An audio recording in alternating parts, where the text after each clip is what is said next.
When I first moved to the Philippines, I thought I had mastered the basics of Filipino greetings and expressions. Kamusta ka? For hello, salamat po, for thank you, and my personal favorite, ay naku, the phrase I heard Filipino titas use when they were both frustrated and amused. But nothing prepared me for the one Filipino word that seemed to appear everywhere, with every emotion attached. Sayang. I still remember the first time I heard it. It was in a small eatery in Quezon City, one of those humble spots with dusty electric fans and menu boards taped to the wall. Lunch had just ended, and as usual, I was with my Filipino roommates, sitting outside under a tarp tent with the kind of heat that felt like it was hugging me into submission. We were eating pancit and lumpiang Shanghai, the kind that feels like it's been fried by a tita with 20 years of frying experience and a deep understanding of what makes people fall in love with food. When we finished eating, there was just one piece of lumpia left on the plate. No one reached for it. The group grew quiet. Then someone sighed, pointed at the untouched crispy lumpia and said, "Sayang." I tilted my head. "Sayang? What does that mean?" I didn't see anything sad. The sun was shining. The pancit was eaten. The Coke was cold. And the lumpia was still there. Untouched, yes, but still ready to be eaten. Where was the tragedy? So I asked, "What is sayang?" In unison, like a choir rehearsed by life itself, they answered, "Oh, sayang." That was it. The official definition, apparently, so I pressed again. "No, really, what does it mean?" And then came the simplest explanation. It means, like, what a waste. But not really waste. It's more like disappointing, like it could have been good, but it didn't happen. So sayang, I blinked. Over a single spring roll? Yes, they said. Over anything. That was the beginning of a journey I didn't know I had started. The journey of a blonde, blue-eyed Ukrainian woman trying to understand why this one word, this one single syllable, could hold the entire Filipino worldview inside it. And what I learned shocked me, made me laugh, confused me, and eventually made me think about life differently. Because sayang wasn't just a word Filipinos used. It was a way of seeing the world. The second time sayang really hit me. It was in a sari-sari store on a rainy Tuesday afternoon. The clouds had just opened up, and Manila was already wet, loud, and full of honking tricycles. I had been craving piatos for 2 days, so I marched over to the corner store, wading through puddles like I was crossing a river. I pushed open the little sliding window, asked for piato's cheese flavor, and the 8 behind the counter reached down, only to pull up an empty shelf space. She didn't even look at me. She just said, "Wala na, sayang." I stood there, getting wetter by the second. This was my first experience hearing sayang applied to a snack shortage. Was I offended? No, I was confused. Sayang? For chips? But the cashier just repeated it, looking genuinely sad, like we had both just lost something meaningful in life. Sayang, eh? You should have come earlier. It was then that she pointed to a customer bagging up the last 2 packs of piatos behind me. He looked guilty. I looked betrayed. She just looked sad for all of us. Sayang. That night I discovered that sayang can be applied to anything lost, wasted, missed, or simply not used to its full potential. Didn't study and got a low score? Sayang. Didn't take the leap to confess feelings? Sayang. Didn't finish your rice? Sayang. Didn't catch the jeepney? Sayang. Missed, wasted, lost. Not just things you threw away, but things you almost had, and Filipinos feel it deeply. That's when I knew. This wasn't a normal word. It was spiritual. The third time sayang appeared, it wasn't funny. It was emotional. I had become closer to my Filipino friend Bia. We were sitting on a rooftop during sunset, looking out over the Manila horizon, sweaty laundry on ropes, the smell of fried cooking oil in the wind, dogs barking, kids still playing. Her older brother had just flown to Dubai to work, and the house felt emptier. She told me that growing up, her brother always wanted to be a pilot. He studied hard, saved money, applied to a flight school, and even passed the exams. But when finances dried up, the plan had to be abandoned. Her brother switched careers to support the family. "He's still happy," she said, smiling a soft, hollow sort of smile. But sometimes when we talk about his dream, we just say, Sayang. I didn't speak. I didn't laugh. I didn't question. Suddenly, the idea made sense to me. Sayang wasn't just a funny expression about food or tricycles. It was grief in a single word. Regret without bitterness. Love mixed with longing.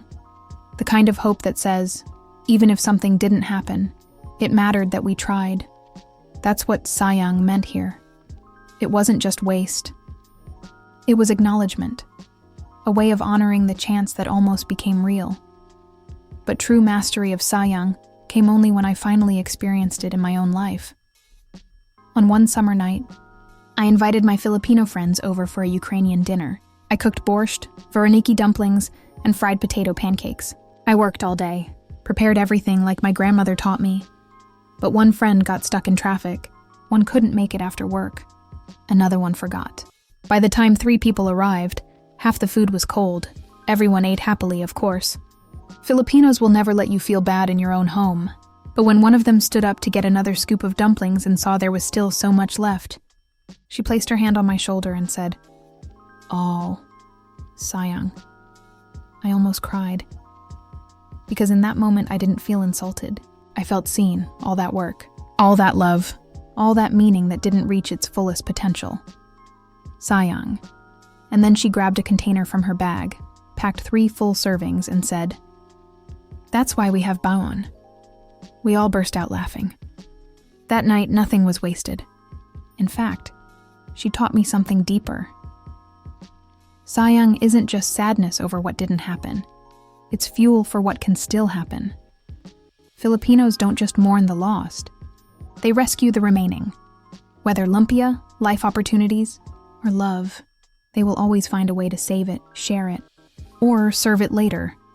Even leftovers become moments of joy in a Filipino home. By the end of that first month in Manila, I had heard Sayang more than any other Filipino word. From the street vendor who dropped a banana queue in the gutter, from the student who forgot their charger, from the barkada who missed the last bus home, from the lola who saw a mango fall from the tree too early. I began to use it too. And not because I wanted to sound Filipino, but because the word began to change the way I understood life. In Ukraine, we focus on survival. In the Philippines, they survive with emotion, with humor, with reflection, and with one soft word that admits that even life has tender limits, sayang. Not always tragic, not always funny, but always real. Something could have been, but it wasn't. And yet, it was still worth it. That's sayang, and this is just the beginning. She was only just beginning to understand that sayang in the Philippines was not just a habit. It was practically a survival mechanism. It applied to food, to time, to emotional opportunities, to old birthday leftovers, to burnt lumpia, to socks without their partners, and even to failed karaoke performances. One day, she found this out the painful way. She was staying at her Filipino friend's house in Batangas for the weekend. A house built for about 5 people, but somehow always filled with 12. Cousins, nieces, neighbors, and mysterious people just dropping by. Before dinner, they did what every Filipino household does. They turned on the karaoke machine. Lyuba was nervous. Filipinos took karaoke seriously. They could sing about taxes, heartbreak, and snacks with emotional conviction, but she was ready. She had practiced Dancing Queen in the shower for 2 days. When it was her turn, she felt her heart beat in double time. She grabbed the mic like it was a sword of destiny, stood up in front of everyone, and then the song started. But the machine glitched and jumped from Dancing Queen to an instrumental version of My Heart Will Go On. Lyuba. "Sayang, the moment!" cried her friend Jessa, holding her head like someone had just dropped a wedding cake. "Sayang talaga," added Jessa's 9-year-old cousin, who was somehow holding a fresh plate of pancit, despite not existing in the kitchen 10 minutes ago. "Sayang ang boses," followed the auntie, who was already preparing to grab the mic and sing Endless Love. Lyuba was frozen. She watched My Heart Will Go On play with karaoke lyrics that said nothing at all. The disaster, the wasted emotion, the sayang moment of a lifetime. She handed the mic back, trying not to cry laugh, and someone put a hand on her shoulder. It was the shy Filipino neighbor guy, Miguel, who always arrived just in time to see her most embarrassing moments. "You can sing later," he said awkwardly. "Don't worry. No one will forget your chance." But the look in everyone's eyes said otherwise. Dinner followed, but Lyuba hadn't forgotten the word. Sayang seemed to echo from the walls, from the plates of untouched merienda, from the discarded flip-flop whose partner was forever lost in the bathroom. Later in the evening, Lyuba walked into the kitchen in search of water, but instead found a giant rice cooker. She opened it. It was filled with rice. Not just fresh rice that had been in there since early morning, maybe even longer. "Why is there so much rice?" Lyuba asked. "That's from breakfast," answered Jess's mom. "Don't worry, we'll reheat it tomorrow." "Sayang kung itatapon." Lyuba stared at the mountain of day-old rice. It looked like it was already contemplating its next reincarnation. Fried rice, arroz caldo, rice pudding, probably also a building material at this point. "You really don't throw rice away?" she asked. "No," the mom answered. "Rice is life, but what if it's dry?" Lyuba asked. "We have oil. What if it smells weird? We have garlic. What if it looks different?" We close our eyes. Lyuba couldn't argue.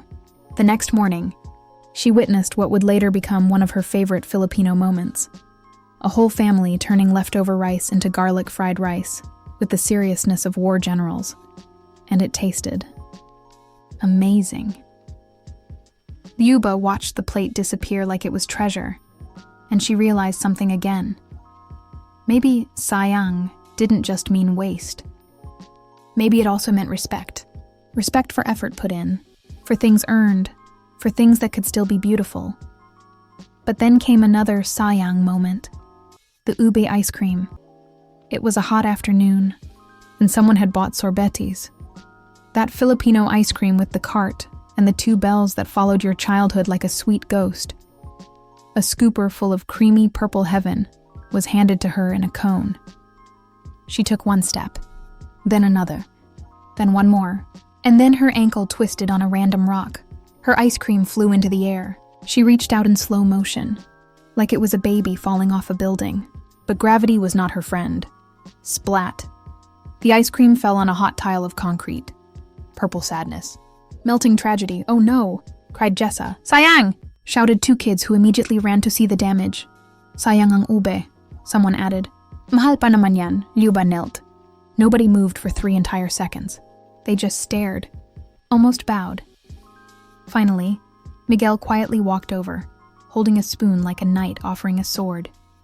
"Do you want to take a little from mine?" he asked. She looked up at him, and suddenly, the entire world of sayang made sense. It wasn't just disappointment, it was a kind of love. But the biggest sayang of all? The one they didn't talk about right away? The love confession she forgot to give before she left the Philippines. It happened on her last week there, and it involved a jeepney, a missed moment, and a Filipino guy whose smile she couldn't get out of her head. 1 week left in the Philippines. Lyuba could already feel the word sayang threading itself into every moment, as if the whole country was whispering, "Don't waste this. Don't let this be the last time." Every day was suddenly louder, more colorful, more like a farewell even when no one said it aloud. And always, like a stubborn shadow walked beside her, Miguel, the quiet guy with a joke always half-formed in his smile. And someone she almost confessed feelings to, but somehow never did. The day before she left for the airport, she took one last jeepney ride through town. And of course, the universe decided to be poetic. The jeepney was packed with life in a way no quiet apartment in Kiev ever was. Chickens in a sack under a seat, a shirtless toddler asleep on someone's lap, jeepney staff yelling out the next stop like he was summoning the afterlife. Lyuba held onto the metal bar above her head, swaying with every pothole, staring out a window that was more a suggestion of a rectangle than actual glass. The heat was unforgiving, the sun was rude, and her hair seemed to be absorbing memories faster than sweat. Sitting next to her was Miguel. They didn't talk. Not at first. He was staring at a plastic bag of Turon, as if it contained the secrets to the universe. Finally, Lyuba broke the silence. "You really like Turon?" "I like the ones with extra sugar," he he said, not looking at her. And the ones that aren't burnt. What if they are burnt? She asked. He finally turned. Then I eat around the burnt part. Because Sayang? Exactly, her heart did something dumb. It bounced. It was the kind of answer you didn't expect to crack your chest open, but somehow it did. That one word, that casual tone, that simplicity. There were entire relationships she'd abandoned in life because she overthought them. But here was a guy who would rather save what was left and keep loving it, even if it had a flaw. There was so much she suddenly wanted to say. So much she realized she'd missed saying. But the jeepney stopped, and time moved rudely again, and she didn't. She didn't say what she wanted. She didn't take the moment. And then the jeepney pulled away, and they still weren't holding hands. Just two people, two almost confessions, two hearts that didn't know they'd both been practicing the same 3 words alone in their heads. That night, the farewell party was not just a farewell party. It was a karaoke showdown. Lyuba tried hiding from it, but Filipinos did not believe in hiding from anything involving a microphone, a speaker, or emotional damage. Someone shoved a mic in her hand. You first. No, please, come on, one last time, she exhaled. The screen blinked to life. And there it was, the karaoke song she was supposed to sing the night the machine glitched, Dancing Queen. She froze. Then she smiled. Okay, she said, gripping the mic, but only if someone sings with me. They all looked around. Eyes landed on Miguel. He shook his head. No way. I don't sing. You do tonight, Lyuba said. He stood slowly, like a man walking into his execution, and everyone cheered. The first notes blasted. She started singing first, off-key, loud, uncaring. Then Miguel tried, missed the note, tried again, sang a full lyric, and then they looked at each other, and both of them missed the words entirely. The audience didn't care. They screamed and clapped and danced and spilled Sprite on the floor, and in the middle of the noise, she saw Miguel looking at her like she was the melody he'd never figured out how to sing. Then the song ended. The applause faded. The moment stretched, and Lyuba knew, this time, she would not let it go to waste. She would not let it become another Sayang. She pulled Miguel aside, behind the house, where the leftover party lights were flickering in a half-dead Christmas mode. Miguel, she said. He swallowed, waiting. I like you, she blurted. And if I don't say it now, it's going to be... Sayang, there it was. No music, no clapping. Just her voice and a heart that was tired of waiting for courage. Miguel blinked. You like me? Yes. Like? Yes, Miguel. Like the same way I like you? Lyuba froze, then laughed. You like me? I've liked you since the rice cooker moment, he confessed. You didn't judge the rice. That's the moment, she said. He nodded, dead serious. Then they both laughed so hard they were almost crying. The kind of laugh that felt like a door finally opening. Then, because there was still one last thing he needed to say, Miguel added, I thought I missed my chance. I thought I waited too long. I thought, Sayang, she stepped closer. You didn't wait too long. And finally, no hesitation, no maybe next time, no wasted timing. They kissed. It was not dramatic. Not perfect. Not even plotted. It was just, finally. The next morning, she was at the airport with a heart heavier than her luggage. But not sad. Full. Like she'd learned how to keep something instead of letting it go to waste.